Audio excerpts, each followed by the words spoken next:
So guys, जिस किसी ने भी बुच्चीगिरी के पुराने वाले एपिसोड नहीं देखे हैं तो उसे याद से जरूर देख लेना, जिसके लिंक हमने डिस्क्रिप्शन के अंदर कमेंट सेक्शन के अंदर दे रखी है। क्योंकि जब तक आपने उन एपिसोड को नहीं देखा होगा तब तक आपको ये वाला एपिसोड बिल्कुल भी समझ में नहीं आएगा। मेरा भरोसा करके आप जरूर से उन एपिसोड को देख लेना, जिससे कि आपको ये एपिसोड अच्छे से समझ आ सके। तो चलते हैं अब अपने एनीमे रिकैप की तरफ। इस एपिसोड की शुरुआत में हम एक कारखाने को दिखाते हैं। उसके अंदर लोग काम कर रहे होते हैं, वो हथियार बना रहे होते हैं, लोहे के डंडे से तो कभी चाकू। वो सभी लोग एम्परर के लिए काम कर रहे होते हैं। पहले तो ये एक प्रश्न लगता है, पर हमें बाद में पता चलता है ये तो एनजी बॉयज़ के ग्रुप का हेडक्वार्टर है। वहाँ पे माता कारा पहुँच जाता है। माता कारा ये देख के काफ़ी ज़्यादा हैरान होता है कि एनजी बॉयज़ यहाँ पे ये काम कर रहे हैं। वो लोग उस पर अटैक करने के लिए आगे बढ़ते हैं, पर माता कारा उन सभी को पीछे अपनी लात से मार के फेंक देता है। पर तभी वहाँ पे उनके लीडर की एंट्री होती है, जो कि और कोई नहीं बल्कि एनजी बॉयज़ का एम्परर होता है। एम्परर कहता है तो यहाँ पे मिनाटो काई का बंदा हमसे मिलने आया है, ये तो माता कारा है, इसकी एंट्री के लिए हम तो वेलकम देने आए हैं। वो वहाँ पे पहुँचता है। माता कारा कहता है तो शिंदे, मैं तुमसे यहाँ पे फाइट करने के लिए आया हूँ। जिसके ऊपर कहता है फाइट करने से पहले तुम हमारे एक स्पेशल गेस्ट से तो मिल लो। और वो चुटकी बजाता है। वहाँ पे आराजिन आ जाता है, जो कि आधा नंगा होता है। उसे देख के माता कारा काफी ज्यादा हैरान होता है कि आराजिन यहाँ पे क्या कर रहा है। आराजिन को भी नहीं पता होता है कि उसे क्या बोलना चाहिए, इसलिए सिर्फ वो वहाँ पे कह देता है कि मैं यहाँ पे एक प्रकार की गेम खेल रहा हूँ। एनजी बॉयज़ का एम्परर कहता है तो क्या तुम उसके दोस्त हो? आराजिन मना कर देता है। माता कारा थोड़ा सैड हो जाता है। आराजिन उससे पूछता है कि अब तुम्हारे यहाँ पे आने का कारण क्या है, जिसके ऊपर माता कारा बताता है कि ये एनजी बॉयज़ का जो ग्रुप है ये हमारे मिनाटो और सिग्मा स्क्वाड को लड़ाई करवाना चाहता है। ये एक ट्रैप है। जिसके ऊपर एनजी बॉयज़ का एम्परर कहता है कि मुझे इस बारे में कुछ भी नहीं पता है। माता कारा उससे फाइट करने के लिए जाता तो है, पर आराजिन उसे रोक लेता है, पर माता कारा नहीं मानता। माता कारा जो होता है अब एनजी बॉयज़ के एम्परर से फाइट करने लगता है। दूसरी माजिन सोच रहा होता है जरूर उसके पीछे वही लड़की होगी। अब हमें दिखाया जाता है एम्परर जो होता है अपने चाबुक को बाहर निकाल लेता है। माता कारा से फाइट करने के लिए तैयार होता है।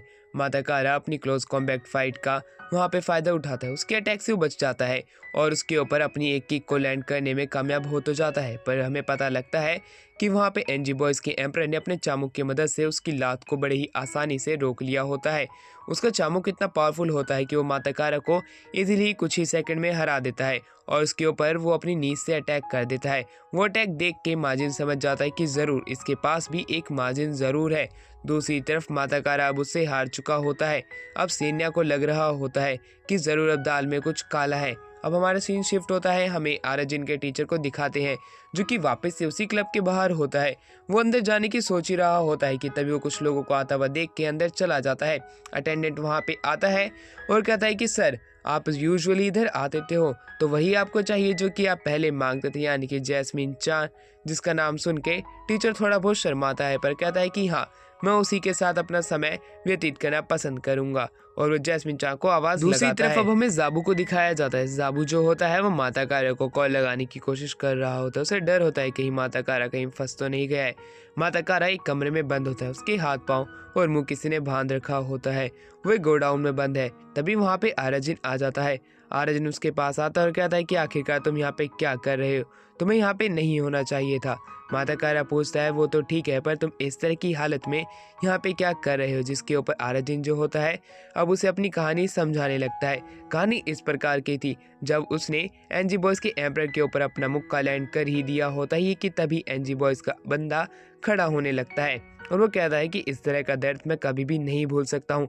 आराजिन और माजिन दोनों हैरान थे कि आखिरकार ये क्या हुआ। और वहीं दूसरी तरफ एम्परर उसे वापस से अटैक करने के लिए कहता है। आराजिन अपनी वर्जिनिटी को लूज करते हुए इच्छा मांगता है और उसके ऊपर अटैक करते हुए आगे बढ़ता है। वो उसके अटैक को रोक लेता है और कहता है कि मैं ये तुम्हारी इच्छा पूरी कर सकता हूँ, पर तुम्हें मेरे साथ एक जगह चलना होगा। आराजिन हैरान होता है कि आखिरकार ये क्या कह रहा है, पर एनजी बॉयज़ का एम्परर कहता है कि मैं कुछ भी गलत नहीं सोच रहा हूँ, मैं जानता हूँ कि तुम्हें आखिरकार क्या चाहिए। आराजिन जो होता है हैरान तो होता है, पर तभी एम्परर जो होता है उसे अपने एनजी बॉयज़ के क्लब में ले आता है। एनजी बॉयज़ के क्लब के अंदर 5 लड़कियों का ग्रुप होता है जो कि आराजिन के लिए डांस करती है और अपने एनजी बॉयज़ के ग्रुप के सॉन्ग के ऊपर डांस कर रही होती है। आर्यन हैरान होता है उनका डांस देख के। वो उन लोगों से काफ़ी ज़्यादा इम्प्रेस होने लगता है। उनका डांस ही कुछ इस प्रकार का होता है कि वो आर्यन के दिल को छू जाती है। आर्यन काफ़ी ज़्यादा खुश होता है। वो लड़कियां उसके पास में आती हैं और वो उसके डांस के बारे में उससे पूछती है कि उसका डांस उन्हें कैसा लगा। वो काफ़ी ज़्यादा उसे इम्प्रेस करने की कोशिश कर रही होती हैं और आर्यन भी जो होता है काफ़ी ज़्यादा खुश होने लगता है इनको अपने आगे देख के। वो ये सारी बातें माता कार्य को बता रहा होता है और वो कहता है कि अब मैं और भी कुछ नहीं बता सकता हूँ। और उसे कहता है पर तुम्हें इस जगह पे नहीं होना चाहिए था, मेरे अपने रीज़न से यहाँ पे आने के। तुम जल्दी से जल्दी यहाँ से चले जाओ, तुम इन लोगों की फाइट को नहीं रोक सकते हो। माता कारा कहता है कि आर्यन तुम बदल चुके हो, तुम एक होंकाई पर्सन नहीं बनना चाहते हो, ऐसा तुम क्यों कर रहे हो। आर्यन कहता है कि तुम सच में बेवकूफ़ हो, वो सिर्फ पुरानी कहानियाँ थी, अब मैं उन चीज़ों से बाहर निकल चुका हूँ। अब हमारे पास अपने अपने रास्ते हैं चुनने के लिए, इसलिए मैं तुमसे भी यही आशा करता हूँ कि तुम भी अपना एक अच्छा रास्ता चुन लो। वो दोनों बात कर ही रहे होते हैं कि तभी वहाँ पे एम्परर आ जाता है। वो कहता है तो तुम्हारे बीच में एक स्पेशल रिलेशनशिप है आर्यन, क्या तुम उन लोगों से नहीं मिलना चाहते हो जो कि तुम्हारा इंतज़ार कर रहे हैं। आर्यन जो होता है एक पल के लिए हेजिटेट तो करता है पर वो माता कारो को पीछे छोड़ के वहाँ से बाहर चला जाता है। गेट अपने आप बंद हो जाता है और माता कारा अंदर ही फंसा रह जाता है। अब आर्यन जो होता है उसे याद आने लगती है वही पुरानी बातें, जब माता कारा और आर्यन के ऊपर कुछ हाई स्कूल के बच्चे अटैक करने के लिए आए थे, जहाँ पे माता कारा जो होता है होंकाई पर्सन बनने की इच्छा प्रकट करता है उनके सामने। तब वो उसका मजाक उड़ाने लगते हैं। आर्यन उसे रोकने की कोशिश करता है पर माता कारा उन लोगों से काफ़ी ज़्यादा गुस्से में होता है और वो उनसे फाइट करने के लिए आगे चला भी जाता है।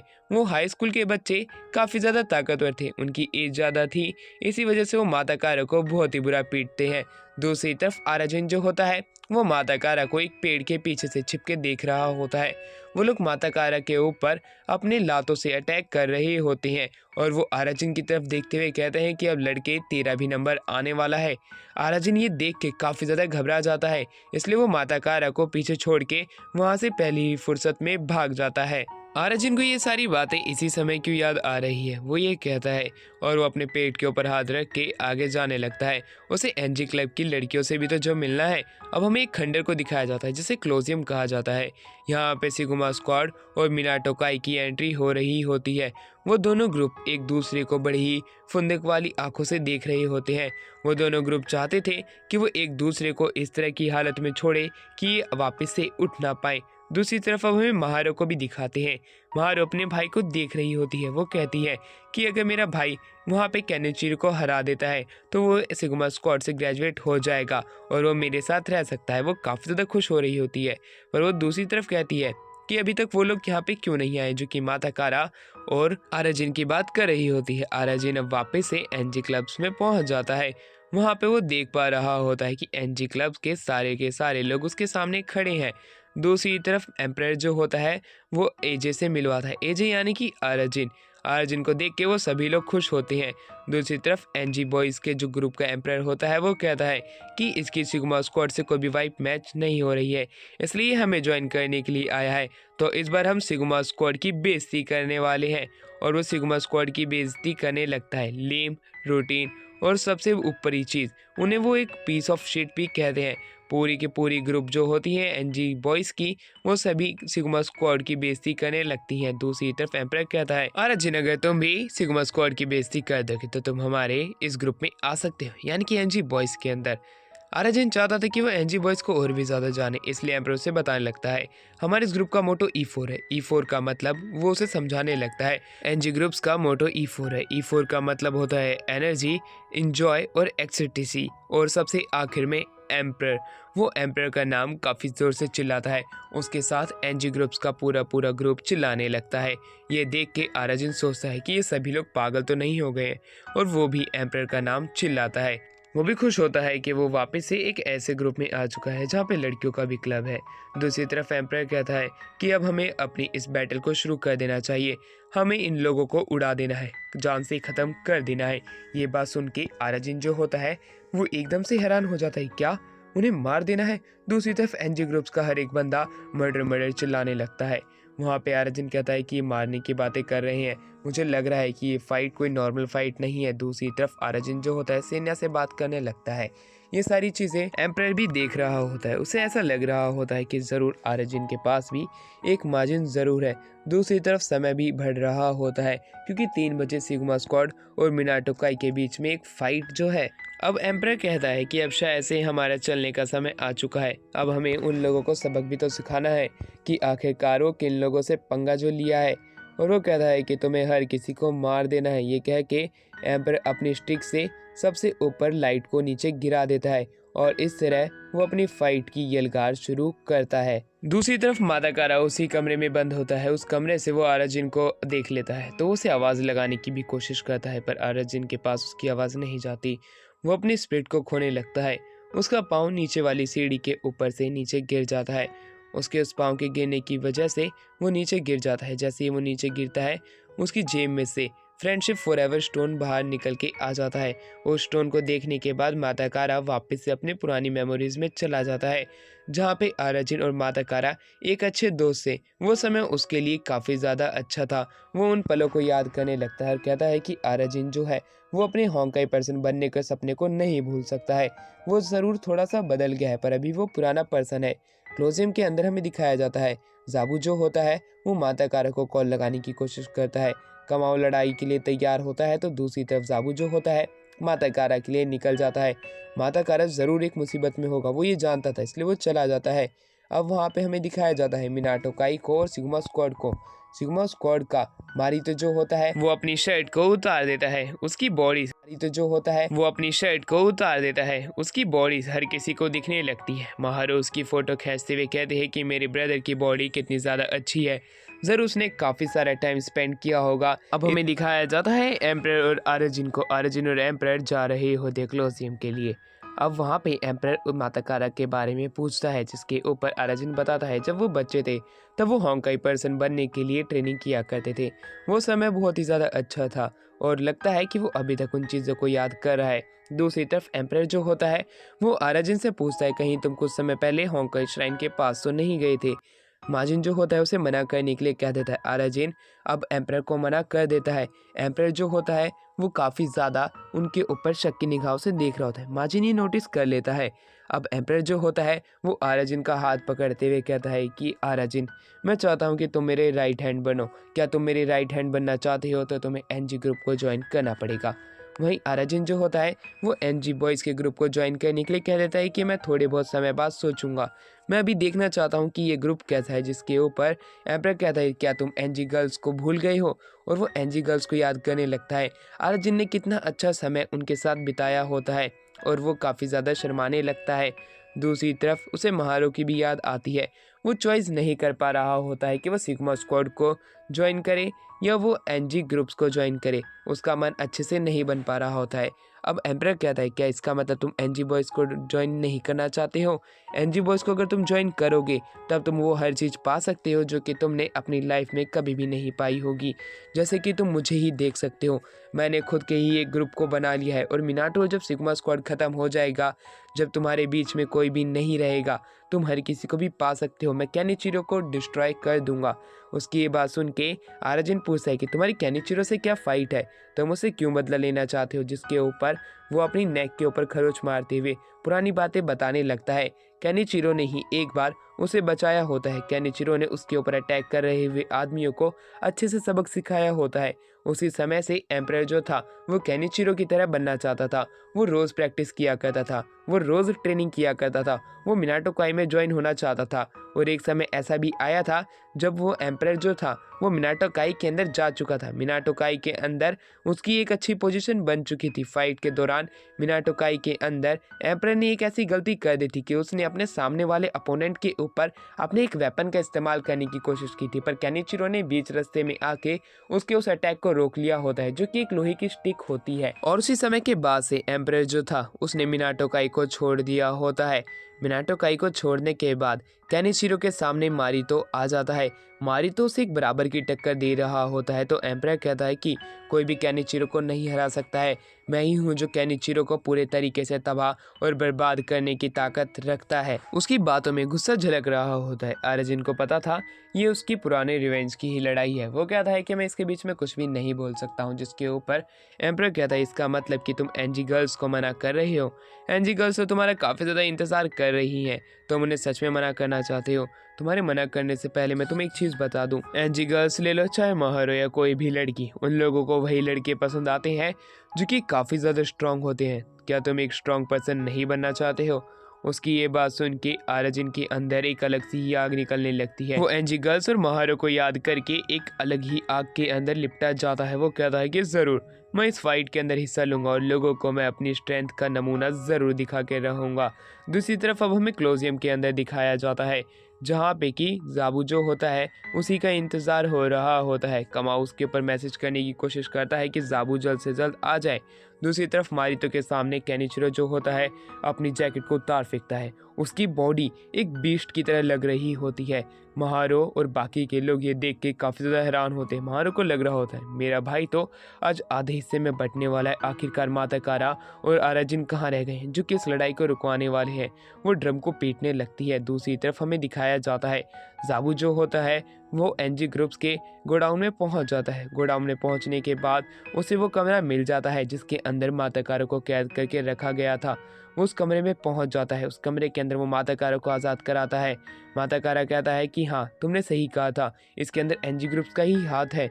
दूसरी तरफ अब हमें एनजी ग्रुप को दिखाया जाता है जो कि क्लोजियम के ऊपर होते हैं। वो सभी लोग उन लोगों का मर्डर करने की बात करने लगते हैं। वो अपनी लोहे की रॉड को जमीन पे पटकते हुए कहते हैं मर्डर मर्डर। और इन सभी को देख के माजिन जो होता है वो कहता है ये लोग ज़रूर बेवकूफ़ हैं, इन लोगों को वेपन की ज़रूरत है, इन्हें तो hand to hand combat fight करनी चाहिए।